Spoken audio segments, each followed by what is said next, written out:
नमस्कार सर्वांना। तर आज मी तुम्हाला आपल्या कोकणामध्ये बनवला जाणारा पारंपरिक पद्धतीने बनवला जाणारा हा पदार्थ दाखवणार आहे आणि त्या पदार्थाचं नाव आहे धोंडास।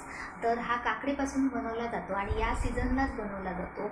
तर तुमच्या इकडे या पदार्थाला काय बोलत असतील नक्की कमेंट्स करून सांगा आणि हा माझा व्हिडिओ आवडला तर नक्की लाईक, सबस्क्राईब आणि शेअर करायला विसरू नका। Bye bye. तर इकडे मी काकडे आणि गूळ किसून घेतलेला आहे। वेलची आणि जिरेसुद्धा मी वाटून घेतलेलं आहे। त्यानंतर खोबरे आणि इकडे शेंगदाणे मी भिजत घातलेले होते, ते पण दाणे दाणे करून घेतले। त्यानंतर लापसी रवा मी चांगला खरपूस भाजून घेतला तुपामध्ये। त्यानंतर एका पातेल्यामध्ये मी काकडी शिजत ठेवली। त्यानंतर 1 चमचा त्याच्यामध्ये हळद टाकली आणि आता मी त्यामध्ये गूळ आणि शेंगदाणे पण घालून घेणार आहे।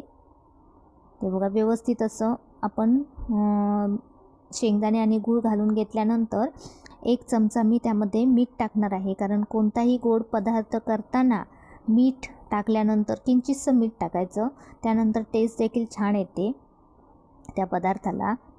तर बघा व्यवस्थित असं मी मिश्रण ते एकजीव असं करून घेतलं। त्यानंतर तो किस चांगला शिजल्यानंतर मी त्यामध्ये लापसी रवा घालून घेतला। बघा व्यवस्थित असं लापसी रवा टाकल्यानंतर चांगला शिजवून घेऊन त्यानंतर मी खोबरे टाकले त्यामध्ये। खोबरं टाकल्यानंतर व्यवस्थित असं तूप टाकून व्यवस्थित असं शिजवून घेतलं। त्यानंतर इकडे मी पातेल्यामध्ये साईडला तूप वगैरे व्यवस्थित असं लावून घेतलं आणि त्यामध्ये ते सर्व मिश्रण मी शिजलेलं टोपामध्ये काढून घेतलं। दुसऱ्या व्यवस्थित असं लावून व्यवस्थित घेतल्यानंतर मी ते लोखंडी तव्यावरती मुरत ठेवणार आहे 10 ते 20 मिनिटे।